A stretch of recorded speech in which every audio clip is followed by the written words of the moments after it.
किसानों के पीछे तो ये सरकारें हाथ धो के वैसे ही पड़ी हैं और अब किसानों की जमीनों पे भी इनकी निगाह है।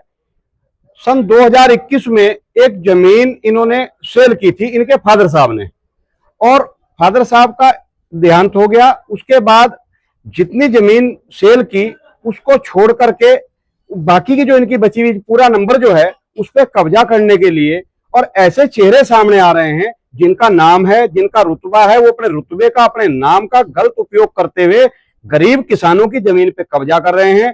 यहां तक कि यहाँ हमारे इस शांतमय प्रदेश को इन लोगों ने ऐसा एक भूमाफियाओं का अड्डा बना दिया है कि किसानों को मजबूर होकर आज भारतीय किसान यूनियन टिकैत को इस किसान के हक में खड़े होना पड़ा। अगर ये ऐसे ही जमीनों पर किसानों की निगाह रखेंगे, और साथ में मैं आपको ये भी बता देना चाहता हूं कि चौकी इंचार्ज और साथ में पुलिस का इन्वॉल्व होना कोई इसका राइट ही नहीं है। हाई कोर्ट की अभी एक रूलिंग आई है कि जमीनों के कब्जे में पुलिस बिल्कुल इन्वॉल्व ना हो, कब्जा ना कराए, ये कोर्ट का मैटर है। कोर्ट उसमें अपने आप जाकर के जो भी है जमीन को मैटर को सुलझाए। तो उसमें पुलिस के जो हमारे वहां के जो चौकी इंचार्ज है वो हमारे इस भाई को बेवजह धमका रहे हैं, मैं तेरे ऊपर मुकदमा कर दूंगा, तुझे बंद कर दूंगा। गरीब किसानों को इस तरह से धमकाया डराया जा रहा है।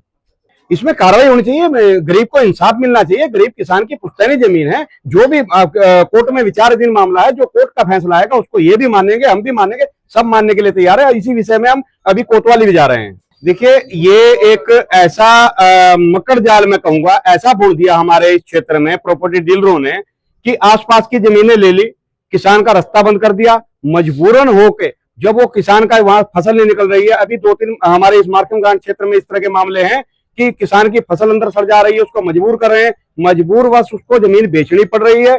और इस हमारे इस क्षेत्र में खास करके जिला देहरादून में उत्तराखंड के, इसमें तो जमीनों का खेल जो है बहुत ही बड़े स्तर पे चल रहा है। इस पे सरकारों को रोक लगानी चाहिए, जब हमारा यहाँ का किसान बच पाएगा।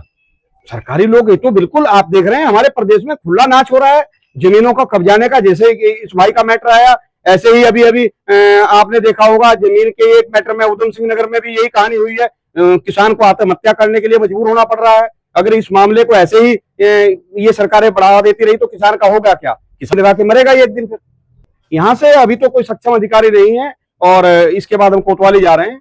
मैं परसों जा रखा था पोटा साहब, तो मुझे 12 बजे करीब मुझे इंचार्ज साहब का फोन आता है कि भाई कहाँ पे हो। मैं कहा जी मैं तो हिमाचल में हूँ, पोटा साहब में हूँ। तो कह रहे वो जमीन नफ्ती कर रही है हमने। मैं कहा जी जमीन नफ्ती कैसे कर लोगे, उसमें सीजन कोर्ट में केस चल रहा है। तो कह रहे ऐसे हम नफ्ती करेंगे और कुछ नहीं करेंगे। उन्हें तो नफ्ती करने के बजाय और उन्हें खूंटे कटा के और मुझे ऊपर धमकी भी दे। तो पेंडा में जमीन है ये मिशन की कॉलेज के सामने। हाँ जी, पाल किस्म की बोल लिया जी, कुलदीप बुटोला है जी, एक और है जी, उसमें 3-4 जने हैं जी। देखो जी मैं तो न्याय चाहता हूँ जी, न्याय होना चाहिए। मेरा मालिक के कैसे इन्होंने खूंटे करा दिए और बाउंसर बुलाया था, मेरे को वीडियो पड़ी उसकी।